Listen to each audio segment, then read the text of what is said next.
Best ending ever between the Bulls and the Lakers. The Pacers put up how many points? And the Thunder just won't stop winning. It's Locked On NBA Game Night. Let's go. When that final buzzer rings, you know it's time for Locked On NBA Game Night. All the post-game reactions to every game across the league, every single night, with insights only the hosts at Locked On can provide. It's the true NBA fans' one stop for all the action. Every game, every night. It's Locked On NBA Game Night. Tipping off now. Welcome to another edition of Locked On NBA Game Night. Every game, every night in under 30 minutes, because that's what we do here at Locked On.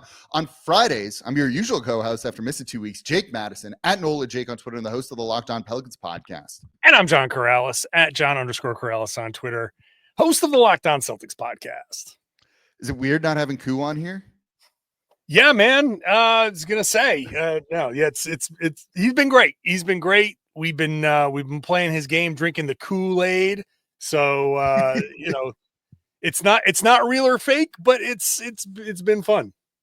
That's a good name, actually. Today's episode of Locked On NBA Game Night is brought to you by FanDuel. Right now, new customers can get $200 in bonus bets when your first $5 bet wins. And, of course, thank you for making Locked On NBA Game Night your first listen today and every day. We're here 7 days a week covering every single game around the association. And by the way, Thursday night was fun. Popping. Looking at that slate of games, John, I was like, oh, man, like, what are we going to talk about? This might be a little bit boring. No. Not at all. This night delivered, y'all. Like, it was about as fun as it gets, in my opinion.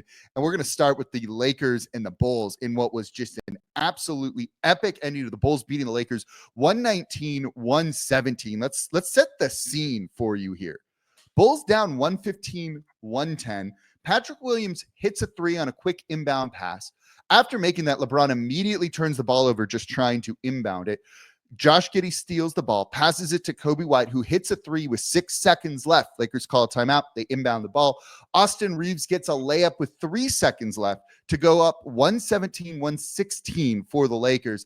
And then Josh Giddey at the buzzer, a 46-foot three-pointer to win this one. John, this was about as fun of a game as you can get. I cannot believe that this game was not just salted away by the Lakers. An epic collapse. And the Bulls just, I don't know, man. They're just a funky, crazy mess. Everything they do has flair to it, whether they win or lose. They either lose in absurd, crazy ways or they win in absurd, crazy ways. Giddey has been awesome. He's been playing another triple-double. He's 5 triple-doubles this season. He has been playing great. He's one of those guys that when he was in OKC was not getting enough touches, was not getting enough time with the ball. And sometimes you just have that. And with Chicago, he's gotten just more into a natural rhythm, a natural flow.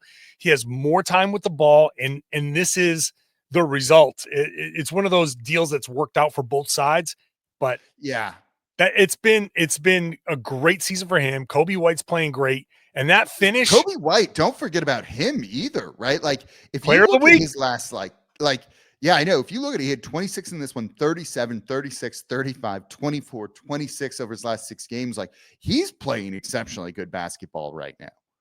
Unbelievable. You know, I feel like Lakers fans have been taking this loss pretty hard. I feel like maybe we should listen to how they're taking it. I'm very interested in hearing exactly what they're feeling at this moment. All right, let's go over to Locked On Lakers for more. Kamenetsky, co-host of Locked On Lakers podcast, and the Lakers lose an absolute gut punch. What the bleep just happened? Defeat to the Bulls in Chicago, 119-117 on a Josh Giddey half-court buzzer beater. The Lakers were up 115-110 with 12 seconds left in the game. But in a series of bad things for LeBron, he left Pat Williams wide open for a corner three, then turned over the inbound pass, which turned into a Coby White three. Then you had the Josh Giddey half-court buzzer beater.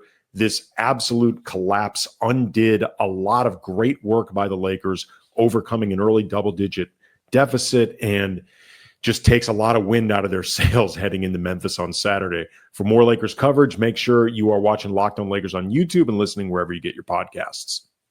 Yeah, let's not let LeBron off the hook here. That was the worst inbound pass. Like, what was LeBron like doing? Lazy. Also, Giddey's known for his defense and the steals, and like he was all over Reeves as LeBron was trying to inbound it, and it led to just like an easy defensive play. They were up 5 with basically 10 seconds to go and lost. Maybe he was too worried about Stephen A. Smith and how to duck those, hands that Stephen A. was going to throw, and he's too caught up in that, and he just handed the ball over to Josh Giddey. Careful, man. He might say we are podcasting from some basements in our tidy whities on the couch here. Look, to be fair, you cannot see what's going on below this box. So we could be doing the Sports Center anchor. I might be. Basketball shorts on under the suit. You never know. Actually, so like LeBron puts his hands on me, buddy. I'm gonna throw. No. I do a good bit of like local news TV stuff down here, and when it's in the summer in New Orleans, I'm always like, "Are we what are we shooting? Is it waist up? Because like if so, I am putting on my like jacket, the shirt, the tie, shirt, and having basketball shorts. Yeah. And flip flops. And the Nike mesh. It slides. Yeah, it's like it's way too hot. Exactly. Right. I got my flip flops with the bottle opener underneath them just in case, like. Perfect. Yeah. Perfect. All right. Exactly. So deflating loss for the Lakers. That's what we were trying to talk about, right? Right. The Lakers, it's they're lucky that Memphis lost, and I know we're going to get to that game. Not lucky, but like it doesn't kill them. They are in a fight for that 4th seed. It doesn't hurt them in the fight for the 4th seed. They play Memphis next. So go take care of that business, and you have an opportunity to wipe this loss away. He's right. It's a gut punch loss. It's a very bad loss, but it's not entirely a damaging loss. Unless you're trying to get out of that 4-5 and you want to climb into the 3 and not be in that OKC side of the bracket, in which case it is a little bit on the damaging side. But as far as standings in the, as they are right now, go beat Memphis and it's okay. Yeah, and you end up being fine with all of that. And look, fun win for the Bulls, who have some talent there that's young, and it's just they're still kind of a weirdly shaped team with who knows what they're going to do. So let's go over to the next game on this list that we'll probably bring up a little bit later too, because it was kind of funny seeing the score of this one and comparing it to the Indiana Pacers. And that's the Dallas Mavericks beating the Orlando Magic 101-92 here. Let's go over to Locked On Mavs for more. What if I told you Jaden Hardy just saved the Dallas Mavericks season? Well, he kind of did. Anthony Davis returns for the Dallas Mavericks, and they beat the Orlando Magic 101-92. Anthony Davis, not a super great game for him overall. Did not look super great shooting the ball, just 5 of 19, only 15 points. Had a couple of good plays, but kind of underwhelming overall. Still coming back from that injury and not looking like he's fully back just yet. But Jaden Hardy, absolutely insane. 22 points in 20 minutes. He's just one of those players that can come out of nowhere and score a bunch of buckets, hit a bunch of shots, 5 of 6 on threes in this game, and all of them were in the second half. He led the Mavericks in scoring with those 22 points. And sometimes he looks like he can't dribble against anybody, and sometimes, like a game like this, he drives and finishes against Jonathan Isaac, who is just a great defender. And Jaden Hardy, it's confounding sometimes, the games that he has. But you see the potential in a guy like this, which is why some of the low-light games are so frustrating for him. But the Mavs get the win. This is a good win for the Dallas Mavericks. They've got this next stretch where they can really change their season and really get back into that play-in race and then prove that they should be a team that can actually make the playoffs. All right, let's also go over to Locked On Magic for their take. This is Philip Rossman-Wright, the host of Locked On Magic here at the Kia Center. The Orlando Magic fall to the Dallas Mavericks 101-92. And this is the game that kind of reminds you and makes you think, have the Magic really made the progress that we think they've made? Or which team is this Orlando Magic team, in fact? The Orlando Magic throughout the course of the season have been a bad offensive team. It's not surprising that they've scored 92 points. When you look at the larger context of the season, it's not even surprising that they shot 5 for 30 from three in the larger context of the season. That is who they have been, or what the stats say that they are most likely to be. But over the course of the last month, that's not who the Magic have been. Over the course of the last month, the Magic have been a team that protects the ball. They had 17 turnovers in this game. They're a team that doesn't turn the ball over very much, that has been able to make some threes, has been able to find some offensive life to go with the strong defense. A 20-2 run in the third quarter was, again, another moment where an offensive lull cost the Magic a game and cost the Magic a lot of things. They kind of let go of the rope defensively and fell behind by 7 after leading by 11. Those are the things that can't happen at this time of year. And so one game is one game, but unfortunately it's one game in a larger context. And the Magic have to, again, ask themselves which version of them is real.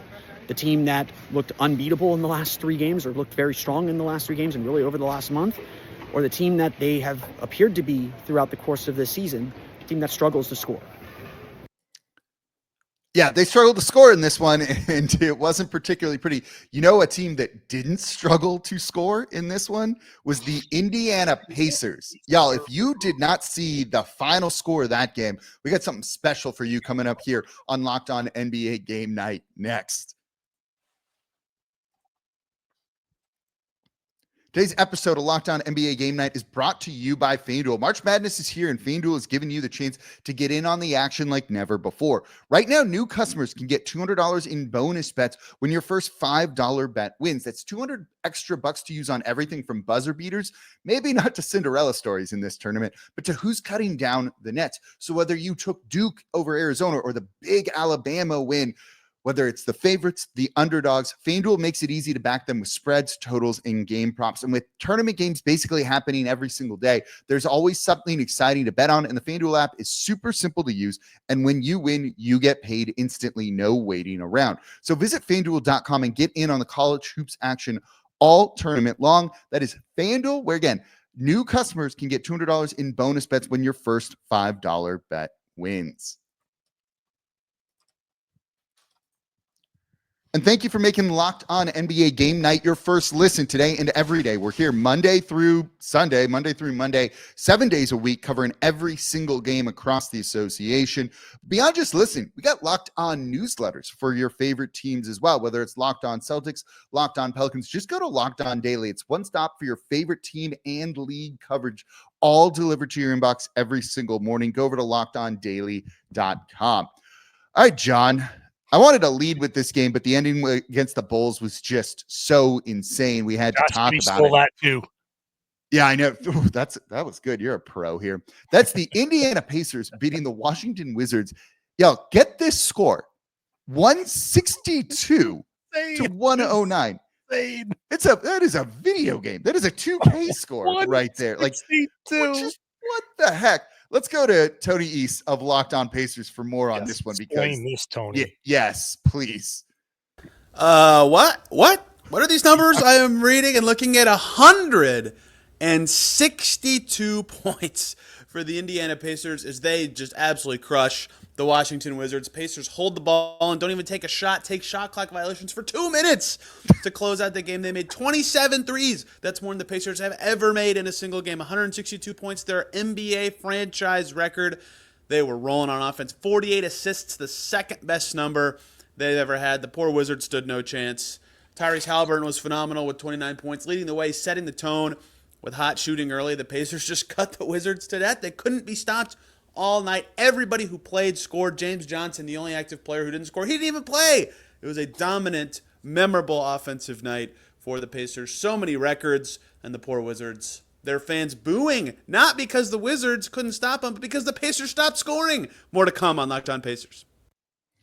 That's ridiculous. You're just going to take shot clock just taking shot clock violations for the final 2 minutes of the game because you feel so bad for your opponent. That's worse than trying to score, in my opinion. That is, honestly, I know that is supposed to be like respectful. Like, okay, we're not scoring. So disrespectful. To me, that's the most disrespectful thing you can do. Like, you've already scored 162 and now you're stopping. You like, what do you do? They could have taken 24-second violations for the entire fourth quarter and won by 20. Like, that's how bad it was.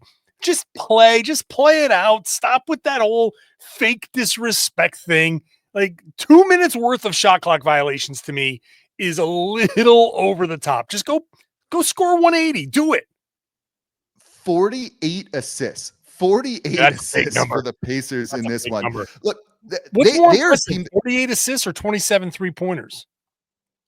you know, pick the style of basketball you like here, and they kind of feed into each other. But man, Wizards, you should be a little bit embarrassed with this one. This is the most the Pacers have ever scored in a game. Maybe that's kind of obvious here. They've been around. They were founded in 1967, right? They have there's a long history there. And they just did this. It's nuts when that offense behind Tyrese Haliburt like that really kicks into gear what they're capable of doing. We've seen this for a couple of years now with them. Well, obviously, look, no Marcus Smart. So that clearly is why they scored 162. Yeah, Marcus Smart, you had a defender like that would have at least held them to 148. So no, they put up 109 points. The Wizards actually scored almost enough, but they just gave up. They would have beaten other teams. They would have beaten a lot of teams with 109 points. It is, look, you're never going to beat a team that hits 27 3-pointers, especially when you're only hitting 11. They made 27 3-pointers. The Wizards took 30. So yeah, it's sometimes it's just a math thing. And what are you going to do? Just what it is. I'm going to put this up. You really got to see it. If you're listening to the audio form of this, I'm so sorry here. I tweeted this out as I was catching up on things before we were doing the show here. Look at this. If you're on YouTube, it basically, yeah, I know. I'm like turning around to see it when it's right in the screen in front of me. These are at the exact same point in the game between these two teams. That is insane. With 6 minutes and 21 seconds left, the Indiana Pacers were winning 145-100. With 6 minutes and 17 seconds left, the Mavericks were beating the Magic 88-80. At that point, and basically the same point of the game, the Indiana Pacers had 65 more points than the Magic did, which just that blows my mind. That is something here. And listen, the Pacers are capable of this. 162 is obviously an outlier, but they're capable of big offensive nights.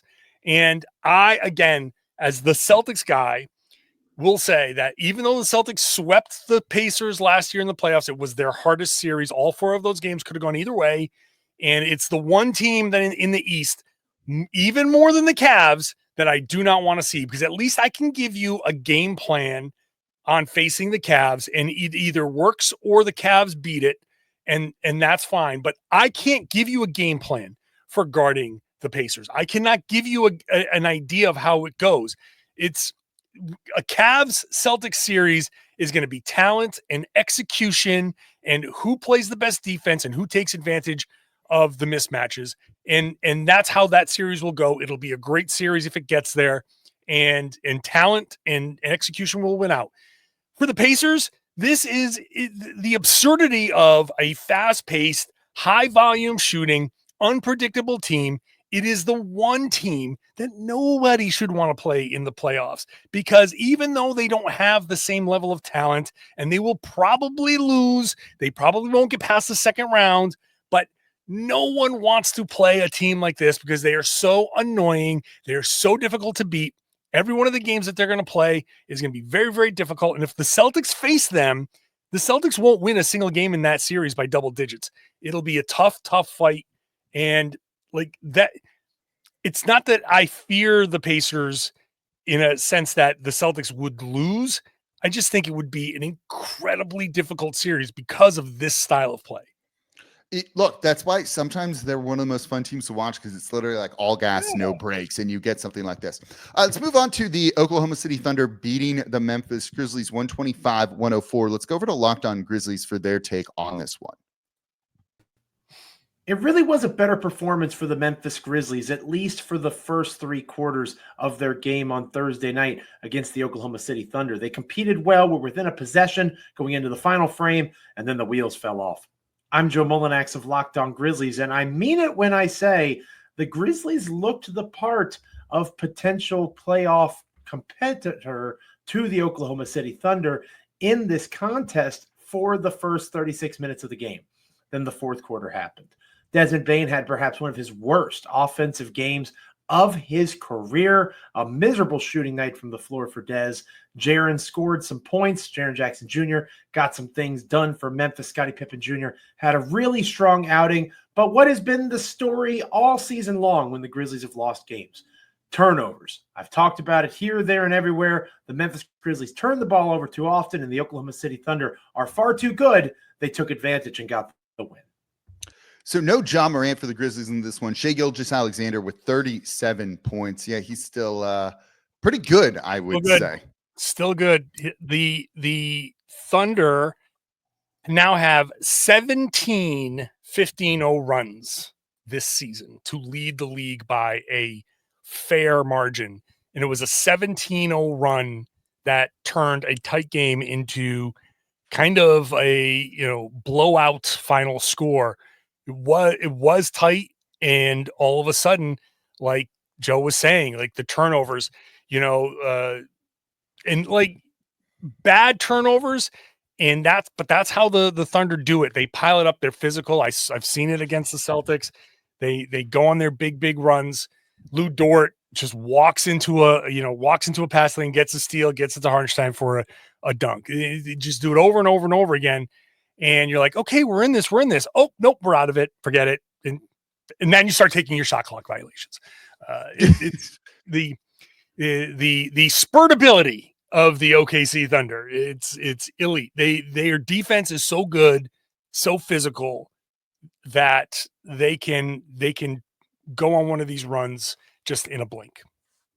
All right, and Cavaliers beat the San Antonio Spurs 124-116. Let's kick it over to Locked On Cavs for their take. Danny Cunningham here at Rocket Arena after the Cavs beat the San Antonio Spurs 124-116. Let's talk about this one for 94 feet. The best thing to come out of this game for the Cavs is Donovan Mitchell looked like Donovan Mitchell again. He's not had a great month of March. His numbers have been pretty down. Tonight, he had 25 points. He had a career-high 14 assists. He made 4 threes. This is the best game that he's played, in my opinion, since the Cavs beat Boston at the end of February. So that is certainly a sign that I think the Cavs and Cavs fans needed to see with the playoffs on the horizon. The other great thing to come out of tonight was what Jarrett Allen looked like. Jarrett played, I thought, one of his best halves of the season. In the first half, he only had 2 points. In the second half, had 27 points. So he finished with 29 points and 16 boards in the win. He was a big reason why the Cavs were able to close out the Spurs in the fourth quarter. Now, San Antonio, not a great game. The Cavs had several opportunities to put this game away, and they couldn't capitalize on them. But this is kind of what you get coming off of a 10-day West Coast road trip. That first game back is always a difficult one, and it was for the Cavs at time on Thursday night, but they found a way to get a win. They're 59-14. Their magic number to get the number 1 seed in the Eastern Conference is down to 5. They'll try and make it 4 tomorrow night in Detroit. I'll talk to you then. All right. You mentioned a run earlier for the Oklahoma City Thunder, John. The Miami Heat got a big win on a big run. We'll talk about that. That's coming up here next in today's episode of Locked On NBA Game Night.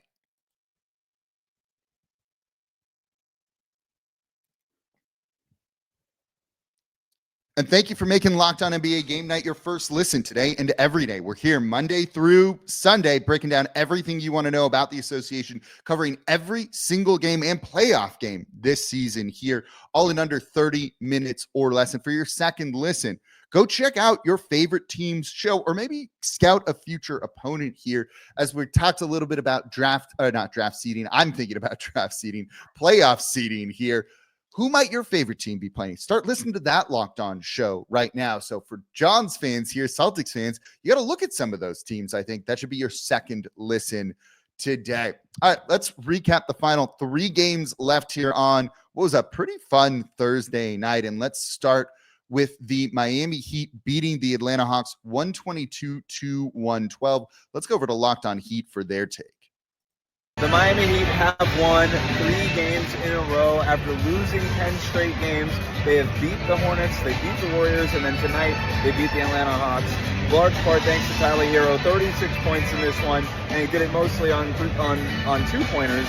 He was only 4 of 6 from 3-point range, did most of his work from below the arc, and he did it all while Defensive Player of the Year candidate Dyson Daniels was defending him. Tyler Hero, he's more than just a three-point shooter. He's really leveling up his all-around offensive game. He get contributions from Bam, from Andrew Wiggins. Davion Mitchell continues to be a spark plug for this team since coming over at the trade deadline. But the Miami Heat, again, they've won 3 games in a row now. They have not given up on this season. I don't know what else there is to play for. This team is a play-in team, but maybe they can climb up into the 9th spot in the play-in tournament, so that's something, I guess. But hey, sometimes it's not about the standings. Sometimes it's not about the lottery. Sometimes it's just playing for pride, and that's what this Heat team is doing. 3-game win streak. Does this count as a season being turned around?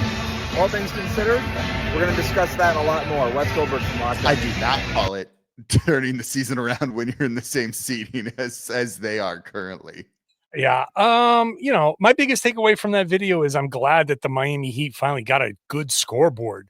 That's my biggest takeaway from. I was going to say, I felt like I was at a concert there a little bit. Yeah, their scoreboard was like this little crazy, crazy, tiny boxy thing. So they got an actual legitimate scoreboard in that arena now. Finally, yeah. Miami is like, look, playing for pride. I get it. They're not falling out of the 10th seed. They're a play-in team. So at this point, you string a few wins together. That's great. Congratulations.